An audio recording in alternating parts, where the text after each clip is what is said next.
Welcome to the morning after number 23. My name is Matt Smith, and after a little break last week, sorry about that there, we're back with news about MWC, some sci-fi concepts, and Nintendo taking all of those emulators very seriously all of a sudden.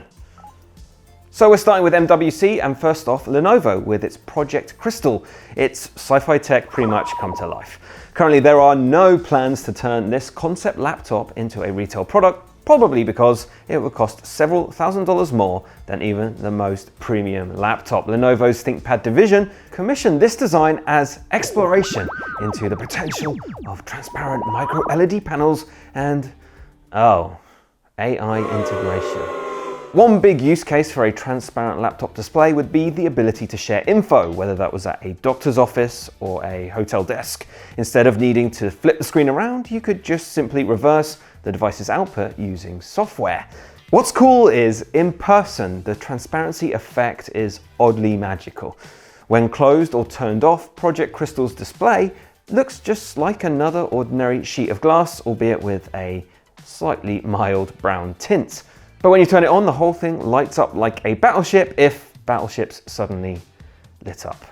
Don't think that would make much tactical sense. I don't know why I said it. It's definitely, though, the most interesting thing we've seen so far from MWC 2024. If you don't know what that is, MWC stands for Mobile World Congress. It's the biggest phone show in the world that isn't Apple launching a new iPhone. Nintendo has filed a lawsuit against the creators of a popular Switch emulator called Yuzu that's able to run Nintendo games on both PC and Android devices. Now, in the lawsuit, the company argues that Yuzu violates the anti-circumvention and anti-trafficking provisions of the Digital Copyright Act. Nintendo is accusing the creators of the emulator of piracy on a colossal scale, which is delightfully dramatic. Nintendo added that The Legend of Zelda Tears of the Kingdom was illegally distributed a week and a half before its official release and was apparently downloaded over 1 million times from pirate websites. And those websites specifically noted that people could use the Yuzu emulator to play the game. The makers of the emulator, Nintendo adds, are making plenty of money from it.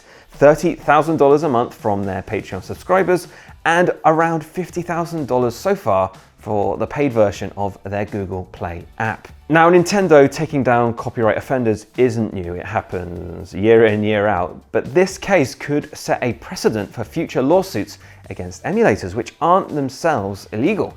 Nintendo is arguing here that their very nature is unlawful.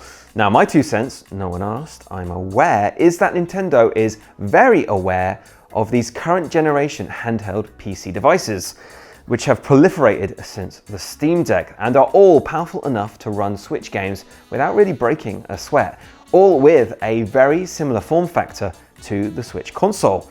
And remember, Nintendo is expected to launch its new console in 2025, and it probably wants people to buy that and more of its games.